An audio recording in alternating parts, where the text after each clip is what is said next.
She mentioned, "I'm exhausted from faking that I enjoy your relatives. Please don't ask me to join for the holidays." I responded, "I totally get it." Then I took my new partner along instead. When my sibling shared the group pictures online, her unanswered calls began pouring in. I, 32 male, received the note that concluded my 3-year partnership on November 18th.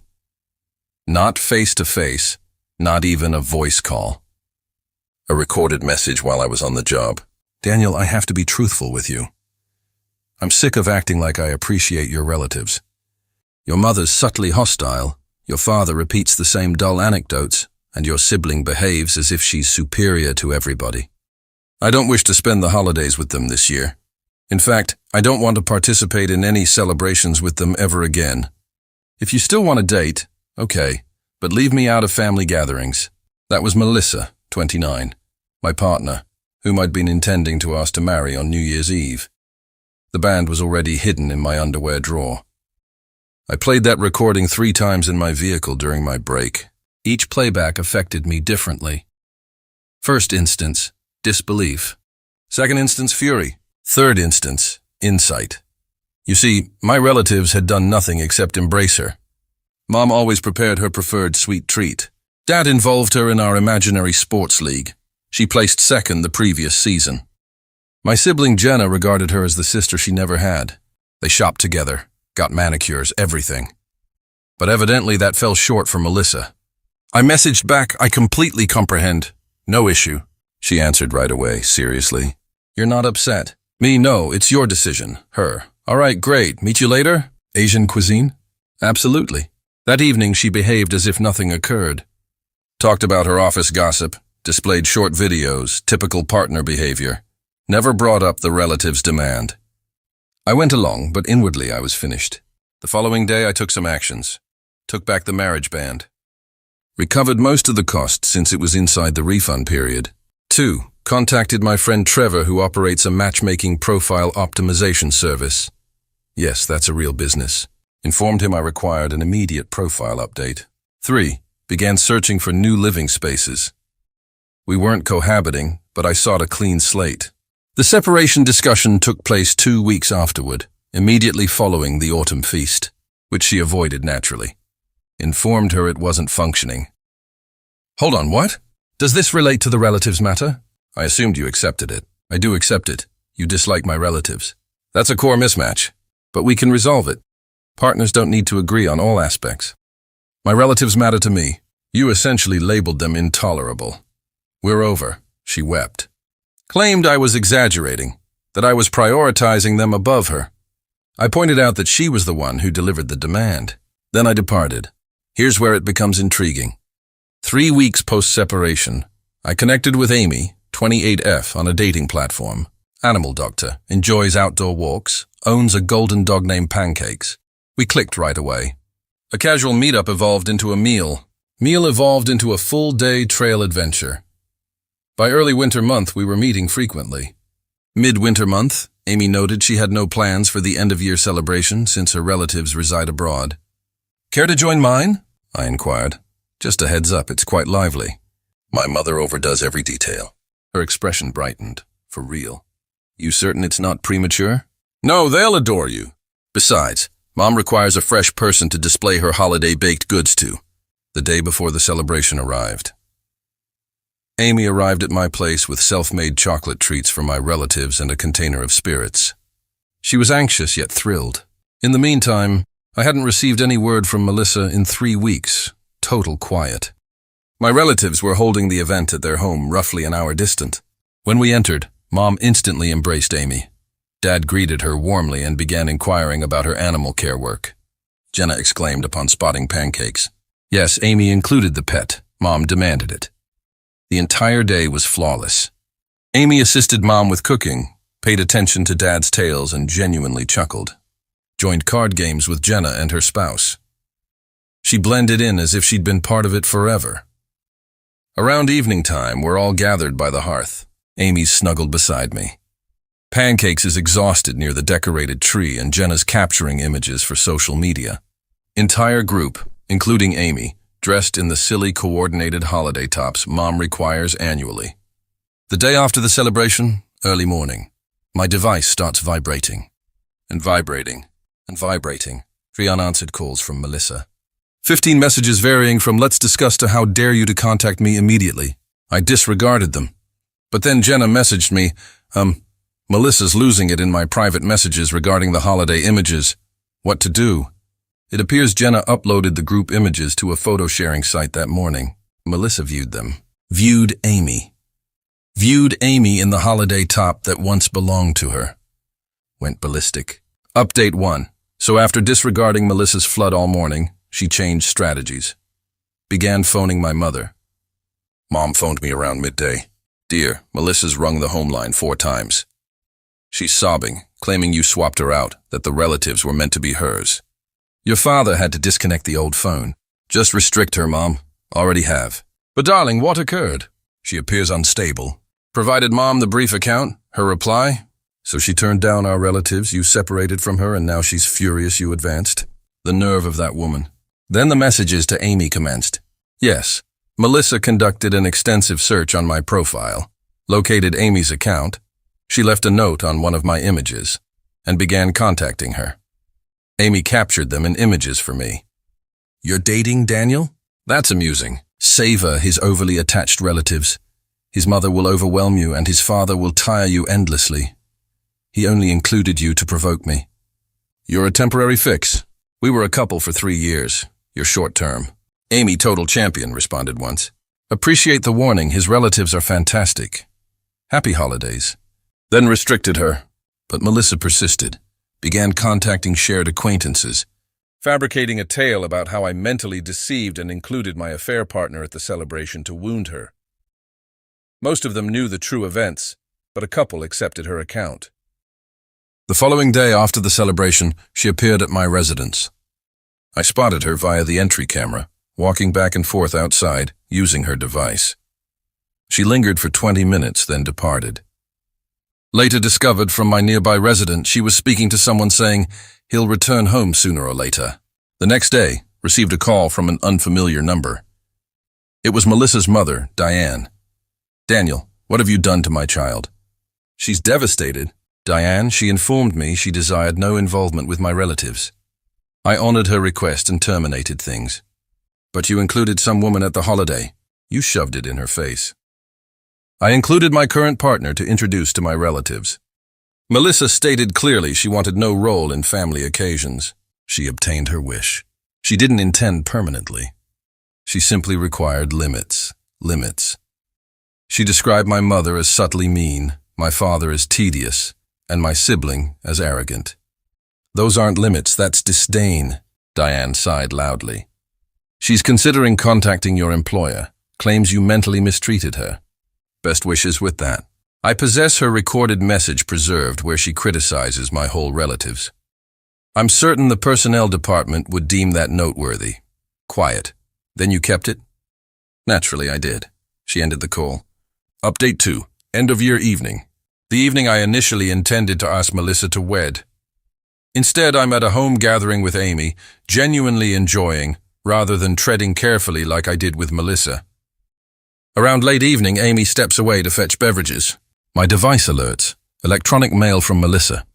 Topic, you must review this. It's extensive, easily 3,000 terms. Some key points. She challenged me with the relative's demand to check if I'd select her. She anticipated I'd battle for the partnership. Amy is obviously a step down. She examined Amy's professional profile. I'm experiencing an early life crisis. I'm 32. She's open to retrying with my relatives if I regain rationality. She already informed her wider circle we'd be betrothed by now.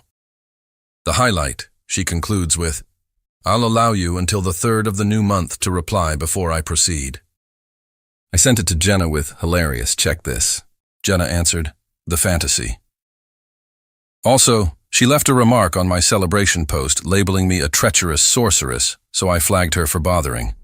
Early new month, returning to job. My colleague Keith approaches me discreetly. "Hey, did you date someone called Melissa?"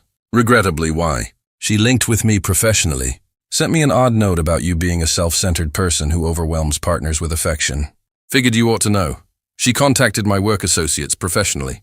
I captured all in images, Forwarded to personnel preemptively with an explanation of the circumstances. They appreciated the alert and stated they'd manage any additional outreach from her. The 3rd of the new month, her cutoff. I didn't reply, clearly. The 4th of the new month dawned. She's at my residence once more. But this occasion she included support.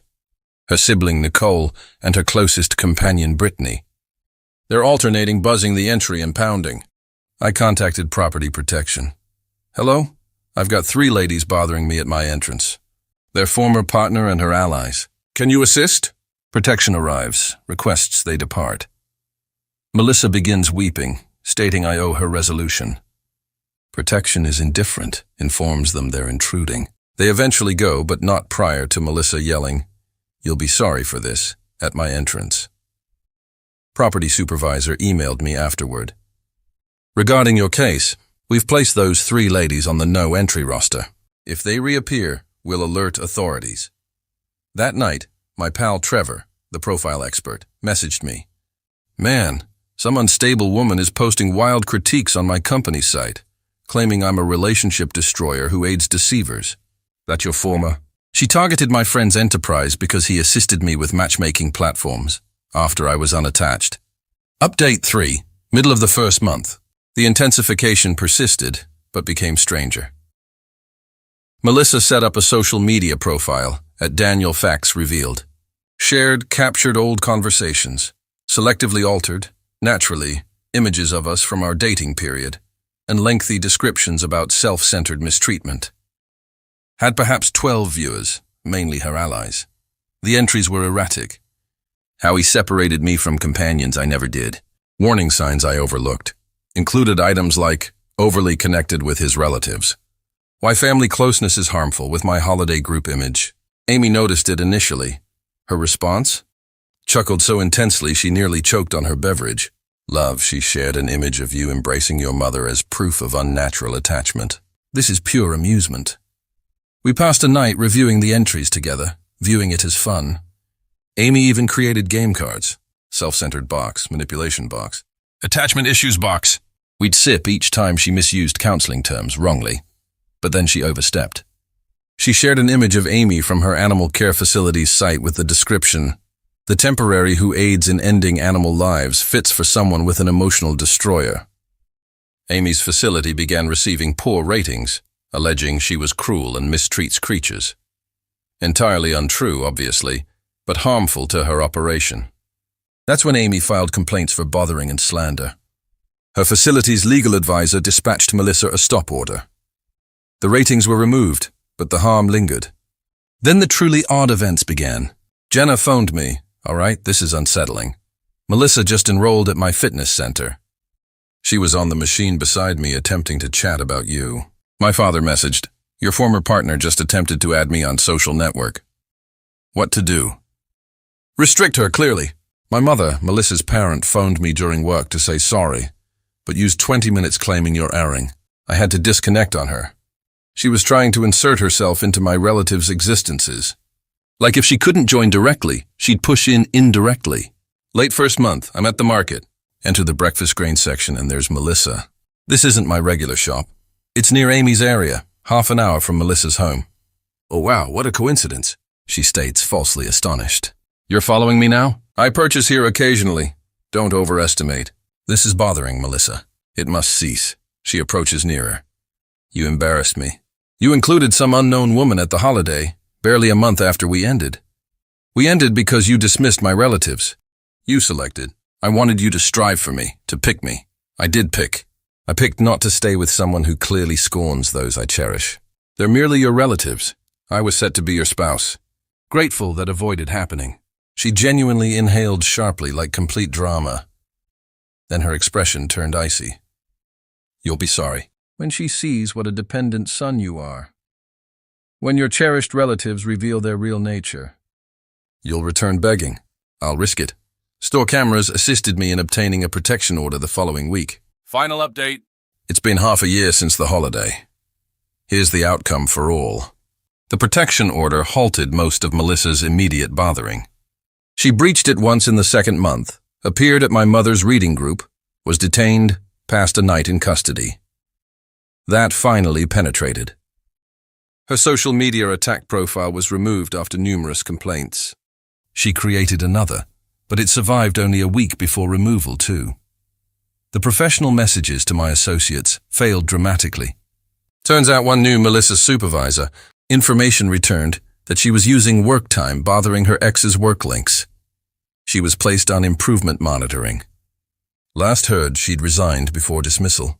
Her mother Diane contacted once more in the 3rd month, requesting I withdraw the order because it impacted Melissa's career options. I courteously refused. She labeled me cruel. I accepted that. The shared acquaintances who sided with her at first began contacting with regrets around the 4th month. Evidently, Melissa's suffering story crumbled when she started seeing someone new and promptly began griping about his relatives too. Behavior identified. Now the positive aspects. Amy and I remain together. She's encountered my broader relatives at Spring Feast, endured Mom's celebration event, and even aided Dad in reconstructing his platform. She forwards my mother humorous animal care jokes. They message more than we do. Jenna and Amy turned into real companions. They have a regular meal outing that I'm deliberately excluded from. I'm certain they discuss me, but scared to inquire. Surprise development. My mother encountered Diane at the shopping center in the 5th month. Diane said sorry for all. Apparently, Melissa was now seeing some man named Brad and had issued his relatives a demand about their harmful optimism after 2 months together. Diane at last understood the issue, wasn't my relatives. The greatest part? Amy and I were reviewing past images last week, and she located one from the holiday, the one where she's in the coordinated top, chuckling at one of Dad's anecdotes. You know, she remarked, I'm truly thankful your former revealed her true self before you asked her to wed. I accessed my device and displayed her the captured image of Melissa's initial recorded message. The one where she labeled my relatives intolerable. Want to hear something amusing? I stated. This message was the greatest event for me. Amy reviewed it, shook her head. Her mistake. Your relatives are wonderful. Eccentric, but wonderful. Yes, they are. Plus, she smiled. Your mother already informed me she's crafting me my personal holiday top for this year. I'm formally included. That's the aspect of demands. When someone forces you to select between them and those who've cared for you always, they're showing exactly their character. Melissa believed she was assessing my devotion to her. Instead, she exposed her scorn for those I value. She wanted me to strive for her? No. I conserved my effort for someone who didn't require persuasion to appreciate my relatives. Someone who viewed their oddities as benefits, not flaws. Melissa's likely somewhere informing Brad's relatives why they're troublesome. Meanwhile, I'm organizing a nature outing with Amy, my parents, and Jenna's group for the 8th month. Amy's already purchased coordinated walking attire for all. My mother shed joyful tears upon seeing them. Turns out the finest retaliation isn't a complex scheme. It's simply existing your days with individuals who value what you offer instead of requiring you to give it up for them. Oh, and Melissa? If you're viewing this, and given your habits, you likely are. Brad's mother contacted my mother last week. Something about seeking tips on handling a challenging partner. Tight circle, huh? Best wishes with that.